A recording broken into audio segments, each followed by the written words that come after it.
I want to invite Alexis from Amplitude, your stage. Thank you very much.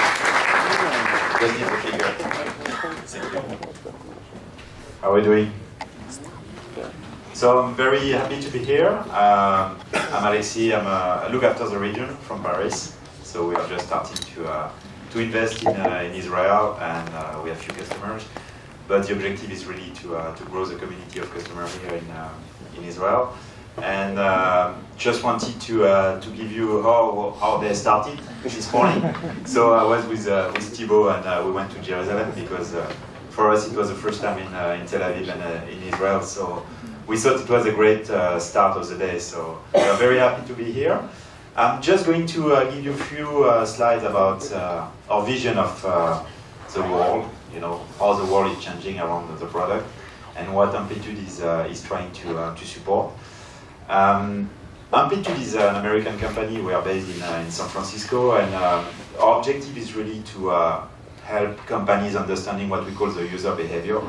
So this is what we do, and we believe that this is the new generation of solutions, that it's not a BI, it's something that is going a bit further, that is going to drive business decisions. So this is what we do, and the company is still a startup. We are 300 people, and we operate from the region out of Paris, London, and Amsterdam. And our objective is really to grow very, very quickly, let's say. And we have started to operate Amplitude in 2014, so we are still like 6 years old. And we are at the level of maturity where we already have a lot of big customers, but we still rely also on a very big startup community. So this is why we invest in meetups, because we believe that all the startups are the future generation of large company, and this is what we try to do with Amplitude. So let me talk to you a bit about how we feel about this space, tech space. I think we've been seeing a big switch over the past years, and this is why we created Amplitude. All the companies were sales and marketing driven before, and now we feel that the product is really leading the strategy, and we have more and more companies that are, let's say, having a direct strategy around the product as a revenue center, and this is how we see that. And if you look how you were probably using in your day-to-day life your product like 10 years before or 5 years before, it's absolutely not the same way you are using today. I don't know how many people know the phone number of a taxi company in the room. Raise your hand. Probably no one. So this is like the impact of product. You couldn't use, like in your day-to-day life, anything without a product. And I think it's the level of maturity is becoming bigger and bigger on the product.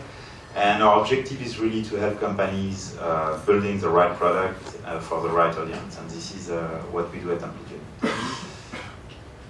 We see the world really changing. I think, like I was telling you, probably 10 years ago, people were really focusing on page view. But this is not what matters for people. We need to understand what people are doing with your product.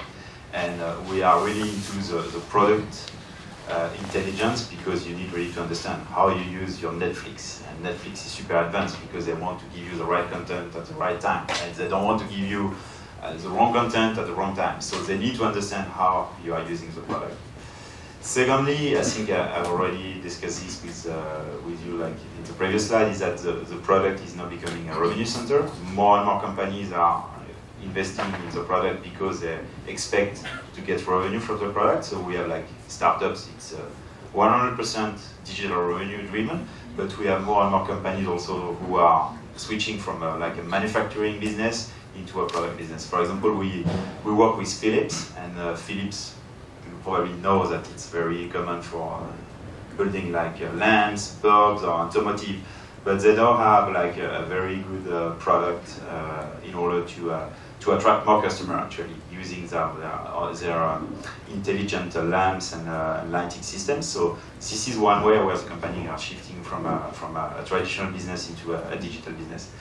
And last but not least, I think what is really important for companies is the agility, because the landscape is changing, and you can have a competitor in one day in your market. So you need to be agile, and you need really to be able to innovate quickly. And innovation comes by understanding how people are using your product. Talking about competitors and talking about entry barrier, I think it's very obvious to see that we have a lot of apps going out in the market. So this is a benchmark from Gartner, but we are like only 0.01% of survival rate in terms of apps. So this matters a lot. And in order to be surviving, you need to attract customers and you need to be sure that they are using the product. And in order to be sure, you need to understand what they are doing. This is really what we try to do with Amplitude. I think we've seen also a big switch in terms of the current state. Let's say people were really focusing on acquisition. I know a lot of people have been spending a lot of money trying to acquire a lot of new customers. And we've seen over the past 5 years a very big increase in terms of customer cost acquisition, Facebook, organic traffic, so all the costs have been increasing. And we see a big switch there because I think now with all this price increase, it's much cheaper to retain a customer than acquiring a customer. And I think this is now the switch in the market. All the market was focusing on acquiring customer, where now I think the biggest enhancement and the biggest challenge for companies is how do we keep the customer active in the platform. So we call it retention. And this is what a lot of other companies are trying to do in the market. If I just quote few of customers who are using Amplitude, but for example, Booking was mainly focused on conversion. And they feel like conversion is not enough because there are newcomers in the market, and you can still book an hotel in another provider.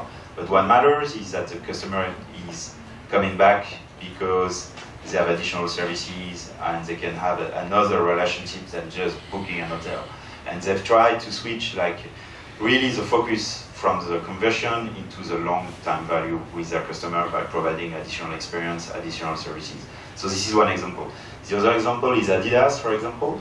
Adidas has been investing a lot in recurring purchase. So they want people to be attracted to come back. And they did a combination of in-store analysis and online analysis because they see that buyers who are going in both have much more chance and much more ability to buy again than the buyer who are just doing one channel. So the cross-channel is very important. And this is how about very strong innovation in the product where companies are trying to attract and to keep customers.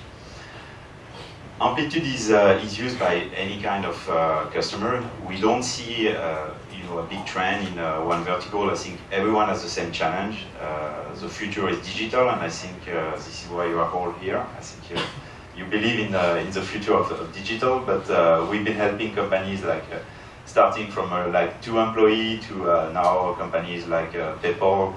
Thibault is going to talk a bit about PayPal. We work also with Amazon, so there is no entry barrier to do good product analytics and user behavior analytics, because I think it's even when you start a product, and I think Nim is going to discuss about this, it's better to do it front than after the fact, because even if you have a small amount of users, you still get the insights that are going to drive the right strategy for you. So I'm going to pass the mic to Thibault. We will have a Q&A session at the end if you are interested, and we'll remain also at your disposal after the talk. Thank you.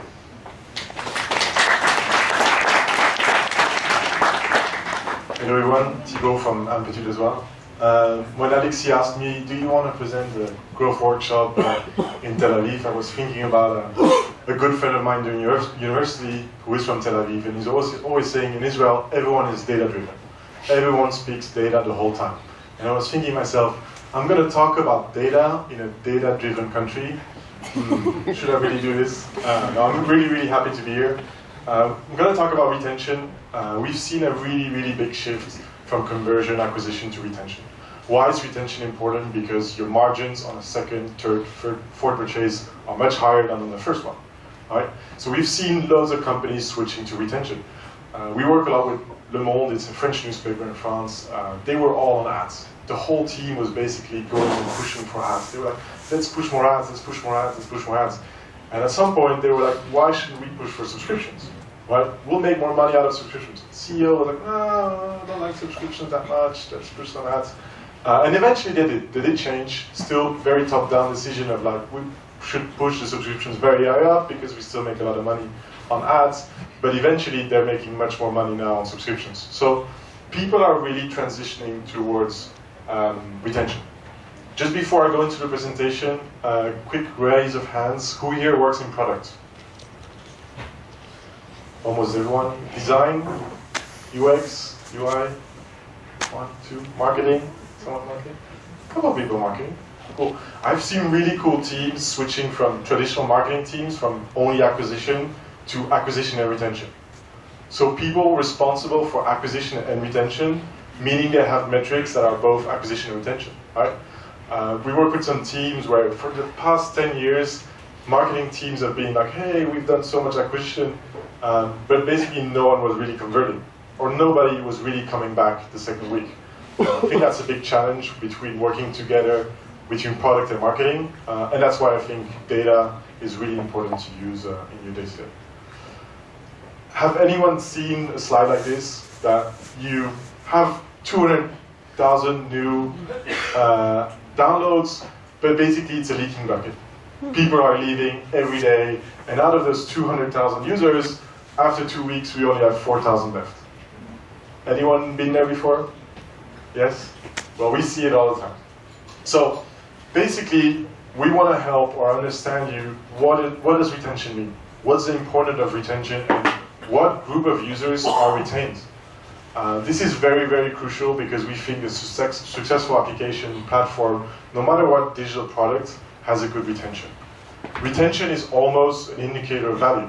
Right? If you have 70% of your user base coming back after the second week, that means they get value out of your platform. So we call this sustainable growth. When should I focus about retention? People ask us the whole time, when should I focus about retention? I think from this day you start an application, the day you start a platform, you should be focusing on retention. Because you want people to get value out of your service. That means that you need to focus your whole strategy, whatever you want to build, towards retention. Also conversion. If you're in e-commerce, you want to make sure people buy. But you also want to make sure people can buy again. For example, a simple feature could be repeat purchase. Buy again what you purchased 2 weeks ago. It's a very simple feature to build, but it adds value to retention. Your whole marketing strategy around sending the right emails to the right person at the right time. So I think you should start focusing on retention on day one. Even if you start in a new company, you're a new PM or a new product person, you should be thinking about retention straight away. So retention is an ongoing process, no matter on what stage of the company you're at. We see two types of retention in terms of activation retention, right? So new users, we have new users coming in, how can we improve their retention? And users that are already active on the past few months, past few years, what is their usage intervals? How many times do they come back to our digital platform? It's a very, very important part because it should be a daily process or weekly process. Very often when we speak to digital teams and I ask, what's the main concern that your team talks about? Retention is one of the first ones that come up. Why? Because it's often we don't really understand it. Often it's a focus point. Someone read in Gartner that second purchases are much more important than the first ones, and they're like, oh, let's find out. So there's three kind of types of retention that we analyze in Amplitude, and I think this will be useful for you guys to understand and get some takeaways when you go back to your job tomorrow or next week or whenever you want to use this to really hammer down your retention in your own products. The first one is end-day retention. This is the most common type of retention. This is just a proportion of users who are active in a specific time frame and come back after a certain day. For example, we want to see all the users that were new in the month of January and came back after 7 days. So for example, someone who was a new user on a Monday morning at 7 p.m., maybe we had 10,000 new users, how many of them came back the next Monday? 20%, 12%, 5%, 80%. To give you a quick example, a social app, think about a Facebook, will have a much more higher retention than an Amazon, for example. Makes sense, but you have to define your own retention. This is well suited for more like gaming, social, basically where people are more active, right? They're more active, they do a lot of interactions, it's a tech-savvy platform. So it's very easy to use. You have two types of retention. People care about, I want someone to come to your platform for the first time and then just come back. I don't really care what they do, I just want them to come back to my platform because that means they have value. Or you can define retention as, I want them to come back and play a song. If I'm Spotify, I want them to come back and play a song. But I can also say, maybe I want them to come back and create a new playlist. Totally different type of retention with a different type of user interval, but it could mean a lot to your users. Secondly, we have unbounded retention. This is more for e-commerce or on-demand services. What is unbounded retention? Is a proportion of users that come back on a specific day or later. It is just to understand how frequent are people coming back on a specific time frame. So you just want them to come back, basically. So we're going to see all the new users that came back, for example, on the same example of the Monday morning, all the new users coming on the Monday at 10 a.m. How many of them came back the next week on Monday or later? They could have come back on a Tuesday, on a Wednesday, on a Thursday. We don't really care, we just want to know they came back, at least after 7 days. And you can choose any interval. This could be interesting because you can really change with your time frames. And it could also be measured as an inverse churn rate, right? Because if you measure the amount of people that come back after day 7 or later, you will also have the users that didn't come back after day 7 or later. Does that make sense to everyone? Am I speaking Chinese now? And lastly, there is bracket retention. What is bracket retention? Is really defining periods of time. I imagine there's a lot of social platforms or different types of gaming platforms or e-commerces that see a huge drop-off in the weekend. Why? People are not in the subway, people are not on the buses, people are not in the cars, so they have a different usage on the weekend. So with bracket retention, you can basically choose the intervals. I want to see my retention between day 2 and day 7, between day 3 and day 9. Basically to see intervals and see specific trends in my retention. This is really useful to identify where can we find gaps, where can we find interesting types of usage of users. Again, to the French newspaper Le Monde, with retention, they were finding out that a lot of people were favoriting articles during the week. So they would go to the application, favorite an article on their smartphone, but they were never reading the article. What are they doing? And they saw they actually came back with a bracket of 2 to 3 days, and that meant that they were coming back on a Sunday. So those users were favoriting their articles when they were in a subway, and then they were basically reading the article on a Sunday night on a different device. Probably an iPad or a larger screen, basically. So it's a very, very specific behavior. And they found out actually 20% of their user base was doing this. They had no clue before. The importance of this, maybe for marketing, that maybe we should send them a promotion letter on the Sunday night instead of sending a promotion letter on the Tuesday at 7 p.m. or 3 p.m. So this is the point of bracket retention, basically grouping your users by a type of usage. So which one is the best for you? I think it's really something you need to understand by your usage interval, by your users. This is a very tech-savvy app where you come in every day, you come in every week, you come in every month. So that's a very, very important point. And I think retention is really giving you the health of your business, right? How often do people come back? Even if they don't purchase or even if they don't contribute to revenue directly, they would have a positive impact of the usage of your platform. And that's, at the end of the day, what we're trying to strive for. Revenue will come at some point. Focusing on retention in a new world, we call it this a bit more growth world, is discussing 2 metrics. The first one is a critical event. What is a critical event? A critical event is a critical action your user take. And the second is the usage interval. So how often do they come back to do this specific action? So if you're a newspaper, it's obviously reading an article. If you're Spotify, it's playing a song. If you're in Airbnb, it's booking an apartment or whatever you want to book. And then later you basically want to learn about the life cycle of these users. So let's go into the two key metrics first. So let's go into the critical event. What is important about a critical event? Because it's going to drive your retention and it's going to drive basically your whole strategy.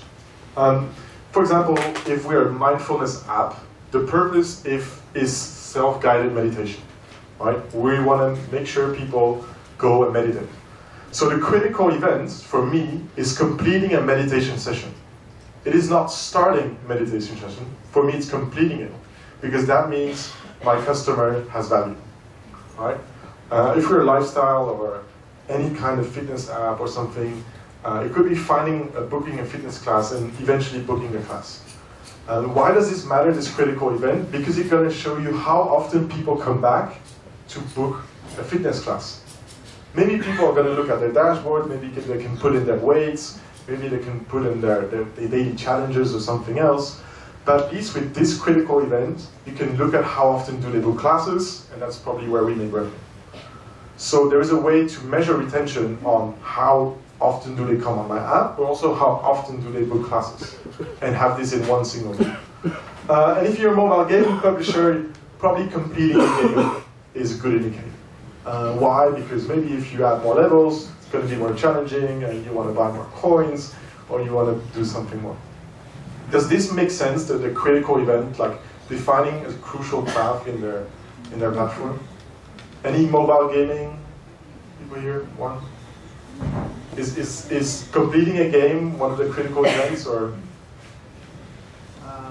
Well, the games that we're working, you can't complete a game, but you can complete levels. Complete levels, yeah. Or complete battles, but yeah. Okay. The complete levels or battles, this could be a good indicator to see how many times do people do that on their usage interval.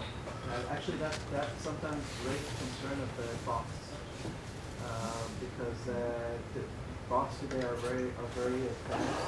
They actually do all kinds of automatic actions inside the application. So I connect to this when we're looking at the events that we don't believe that would be bot associated. Interesting. So you would see if they do more than 80 levels a day, that could be a bot. Actually, no. It's usually the less. The less. What is the necessary actions in order to reach something? Okay. If you do beyond that, Okay, interesting. If you do too many clicks or too many pushes or zoom-ins, or okay, very interesting. Then, if you're gonna define a critical event, we put in some examples just to align closely. This is a great metric to align your team, right? You can say, look at retention, but look at retention for your critical event or your critical action. And this could be a KPI of someone in the team, could be a KPI of the whole team, could be anything you really want to define. But for example, for Airbnb, it's booking completed, makes sense. Spotify is listening to content. Could be from a playlist, could be from a friend, just listening to content in general. Amazon is a purchase, very classic. And Google is a successful search, right? So you're leaving the page. You're going on Google, you're searching for something, and you're leaving Google's page. That is for them a critical event. Not just a search, a successful search. And I think highlighting the difference makes a lot of sense because it's, again, value for your user, value for your customer. Then defining your product usage interval. I've seen a lot of teams saying, oh, we look at daily retention. And I was going back and I was saying to them, like, you're an e-commerce website. Why would you look at daily retention? Do you think people come back and buy every day? They're like, no, but we set it up this way. And I was like thinking to myself, maybe you should change your interval. So this is really, really important to see how you're going to measure your retention. So it could be hourly for some really high social game apps, could be daily, weekly, and so on. But really, it's your expectations from people to naturally use your products. So obviously, you can influence them with push notifications, with emails, and so on. But you want to see how naturally people use your app. Of course, a social media app is going to be used more than Booking.com or Airbnb. So for example, on Airbnb, I want to see my retention per month. Right? You're probably not going to make more bookings probably not going to make more than one booking a month. So I want to see my retention for the last 12 months, 26 months as I want. Spotify, I want to see this daily. People are often using Spotify daily. So I want to improve daily usage of my users. Amazon weekly and Google daily again.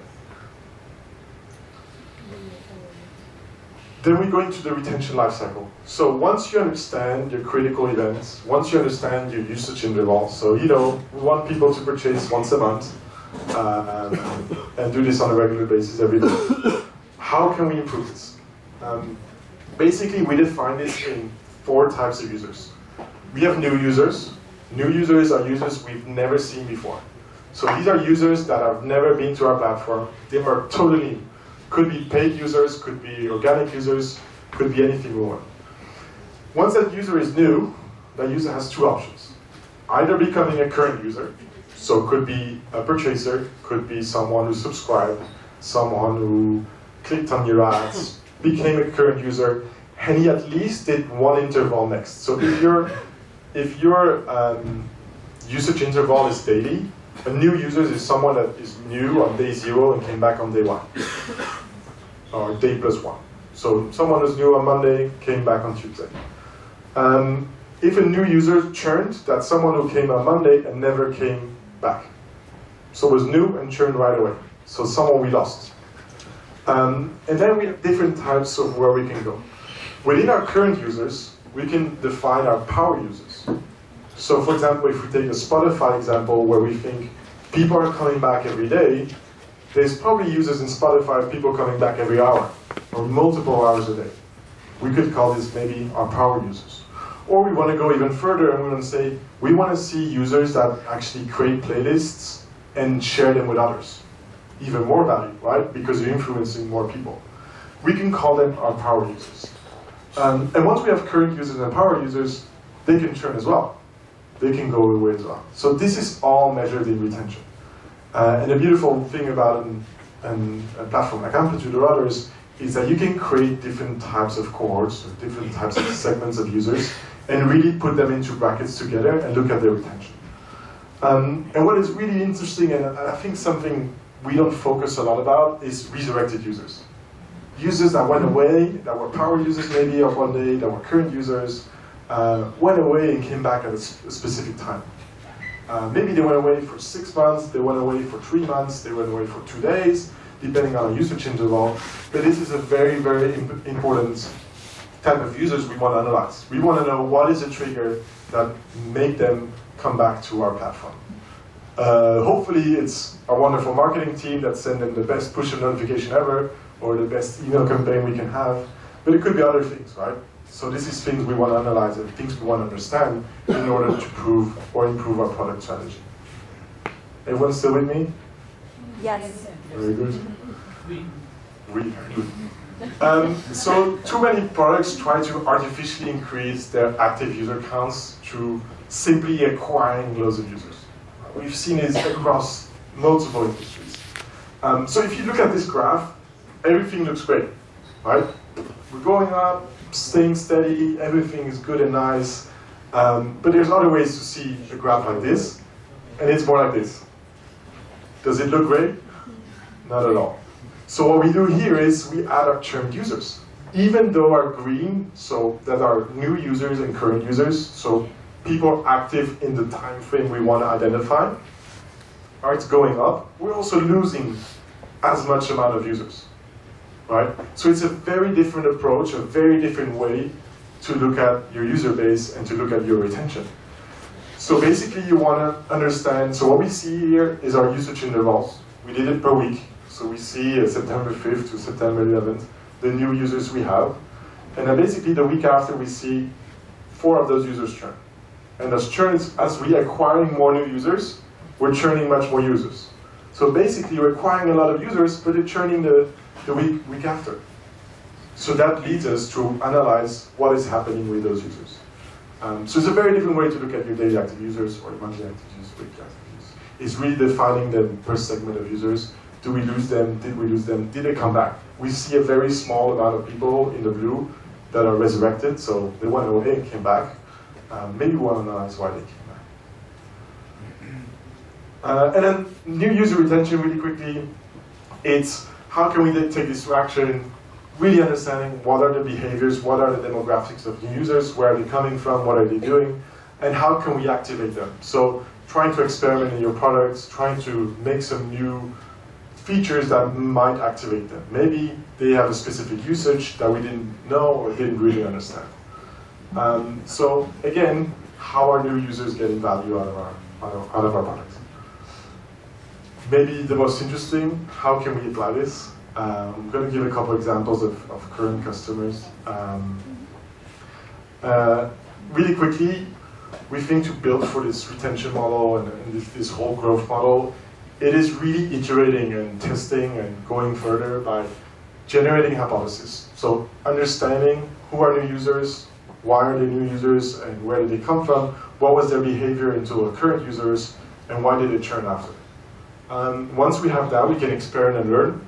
We can try new marketing campaigns, we can try new features, and once we did that, we can really focus on the right things and hopefully broadcast impact.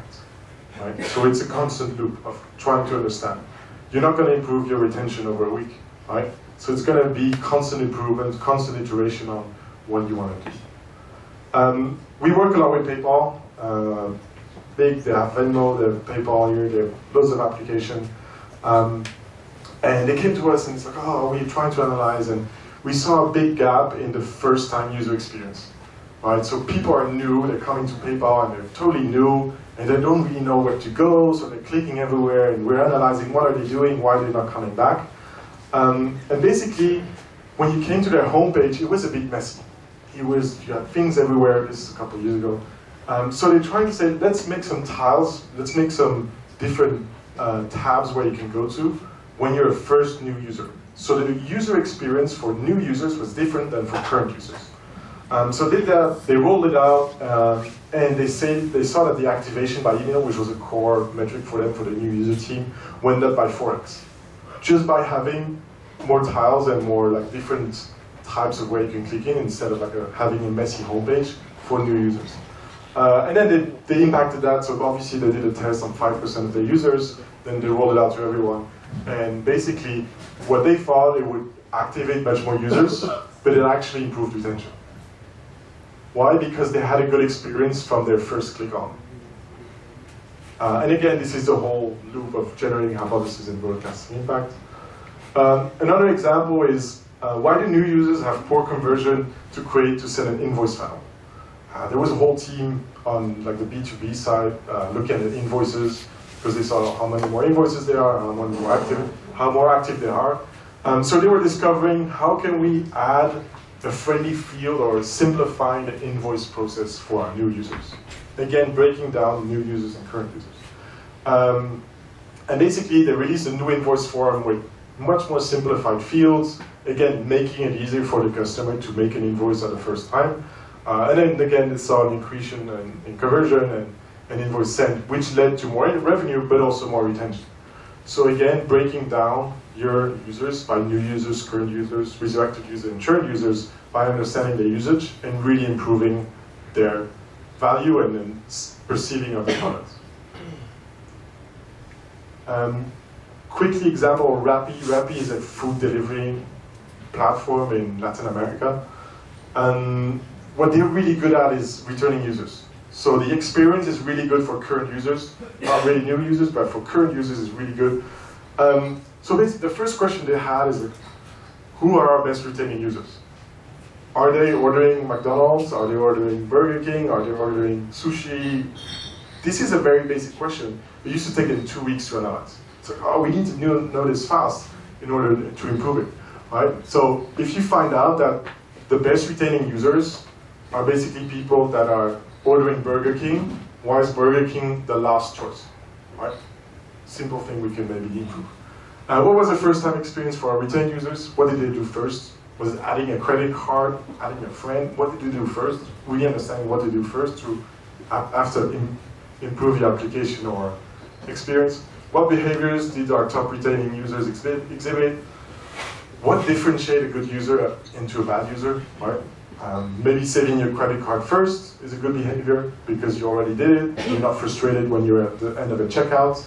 And how can we get all of these users to be retained like this? I've seen loads of examples, people getting frustrated at the end of a funnel checkout because they have to add a credit card. Why don't you put that in the beginning? Hey, while you're browsing, quickly add your credit card. There's this European law that you need to have a button saying save your credit card. And we have a customer who put it up, save the credit card in there, and nobody was clicking on it. So for the second purchase, nobody was doing the second purchase because they had to add the credit card again. So they added just a little top-up. Once you leave the screen of the credit card, are you sure you don't want to save it? 80% then saved it. It's a very simple thing, but boosted retention. Where's the opportunity, basically, for our users to experience and have that positive experience? And what we want to do with Amplitude is basically give you answers to all these questions in a very easy way and making sure that we can analyze all of that. I have a video. I don't know if this is going to be any sound, but we'll see if it works. I don't think so. There's no sound. It's about Burger King. It's super cool. They did a campaign. Basically about users that are very close to a McDonald's and offer them a McDonald's for a penny when they're at less than 600 feet from a McDonald's. So it's basically stealing McDonald's clients to go to Burger King. The funny thing is that we worked with them on that campaign and we analyzed all the results and so on. And it was massive. They had more than 1 million downloads in their first week. Why I wanted to show this, it's a really cool video. We'll send them maybe later on. You should see it on YouTube. So basically what happens is you're on your Burger King app, you have it downloaded. Once you're close to McDonald's, you just get a pop-up saying, if you now go to Burger King, you can buy a Whopper for 5 cents. Crazy campaign. But and it worked. People did it, it worked. What did they do? They buy a Whopper and a Coke and something else, and eventually come back. Wants you to come here. Yes, to Sorry, just starting again.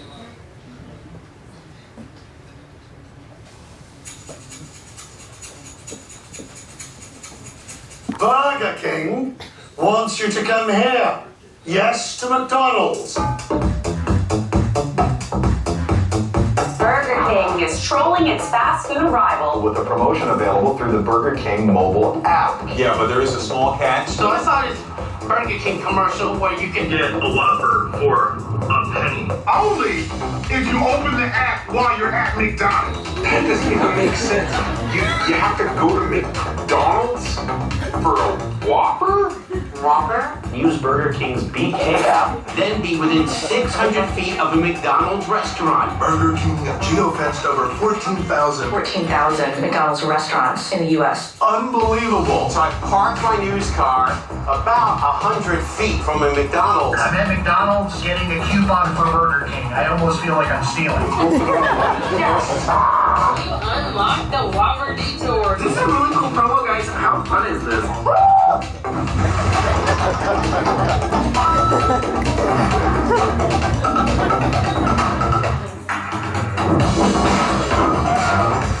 That's crazy.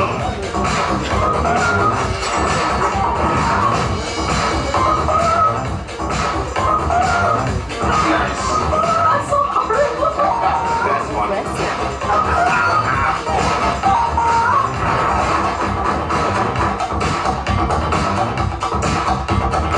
This is an amazing use of technology to get consumers out of a rival store and into your own store. Can you do a Whopper Jr.? They probably could make that. It wouldn't be as good as Burger King would, to be honest with you.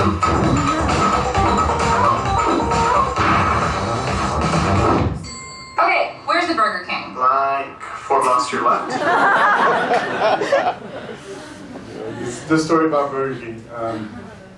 I think that the thing here, what impressed me the most about the Burger King teams is that the product team and marketing team were so efficient together. The product team basically said to the marketing team and the engineering team is we want to build a platform that can make any marketing stunt or any product A/B test available. So the engineers were freaking out, what we're going to do. Basically, what was super impressive is that they built an app where you could put any marketing campaign like this in less than a week. And that's made them successful because they tried 4 or 5 different campaigns until this one who really boomed their apps. Really quickly, what they did really well in Burger King is breaking down the North Star, what Goa was saying earlier. I'm going to go really quickly through this, but it's basically aligning all the teams on one metric. So basically what they were doing is, back to our lifecycle, new users. Right? We have acquisition campaigns, we're focusing on onboarding funnels improvements. Then we have our current and power users, right? Push notification campaigns, who are we targeting, what are we doing? And then we have the whole life cycle where we basically want to send mobile order coupons, we really want to make sure the payments are frictionless and so on. We're breaking it really down into new users, current users and so on. Then the next one is leading indicators. What leading indicators or leading metrics can we use? We can use new installs, then number of times people open the app, so basically their engagement with the app, and then the percentage of users who come back to the app and making an order or reorder. So these are leading indicators they want to track, which will basically, again, go to squad goals. So they make different squads with marketing and products, an engineering team together. One squad was new user activation, one squad was registration, and one squad was frequency of the amount of purchases. And all of these metrics roll up into one key North Star metric, which is a digital transaction per user. Right? They want to increase the amount of digital transactions per user, which would eventually lead to revenue. So I have a few questions. The first one, they offer a burger for a cent, right, or something like that. So was it really worth it? Was it worth it because they bought additional things like Cokes and stuff like that, and that was, you know, the extra money they added? And the other thing is that once they finished and started this coupon, whatever promotion, did these people remain loyal? Did they gain additional customers, or were they just there because of the coupon and then they returned to the app? 40% came back to do a second purchase, so it was a successful campaign. So 60% left, but even then, on the billions of people that came, 40% came back, and that was their main goal, having more engagement and having a digital app that really worked. So it actually really worked. The revenue went up digitally, which was their main focus. Because of this 40% of users that came back in average 6 times. It's not 2 times, 3 times, 6 times. So eventually it really worked. It was a one-time-off campaign, but it worked. I think we have a next presentation of Neem. Just a quick summary. So really important, determine what the right retention is for your business. Define your critical event, really important. Understand your usage interval, how often are people coming back. The breakdown of active users, new users, current users, and resurrected users. And generate hypotheses to really test. Test it out, make some tests, don't be afraid, and make sure you try new stuff like Burger King. Thank you.